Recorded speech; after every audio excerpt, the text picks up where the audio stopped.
ಆಮೇಲೆ ಇಲ್ಲಿ ನೋಡ್ರಿ ಇನ್ನೊಂದು ಯಾವುದೋ ಮೂವಿ ಫೇಮಸ್ ಆಯ್ತಲ್ಲ, ಪುಷ್ಪ. ಇದು ಪುಷ್ಪ, ಹೌದು, ಇದು ರಕ್ತಚಂದನ.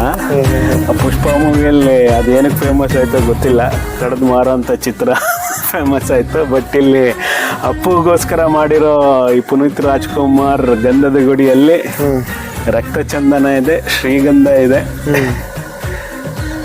ಇದ್ರೊಳಗೆ ಕಾಗೆ ಗಂಧ ಅಂತ ಒಂದು ಬರುತ್ತಲ್ಲ, ಕಾಗೆಗೆ ಬಂದದ ಬಗ್ಗೆ ನಂಗೆ ಗೊತ್ತಿಲ್ಲ, ಬಟ್ ಇರ್ಬೋದು ಅದು ಶ್ರೀಗಂಧ, ಶ್ರೀಗಂಧ ಕಾಗೆ ಹಾಗೆ.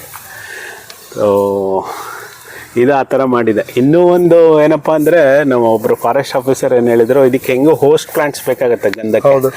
ಸೊ ನಮ್ಮ ಬಯಲುಸೀಮೆಯಲ್ಲಿ ಗಂಧ ಎಲ್ಲಿ ಉಳಿದಿದೆ ಅಂತ ಹೇಳಿದ್ರೆ ಕವಳಿ ಮಟ್ಟಿ, ಆಮೇಲೆ ಇನ್ನೊಂದು ಪರ್ಗೆ ಹಣ್ಣು,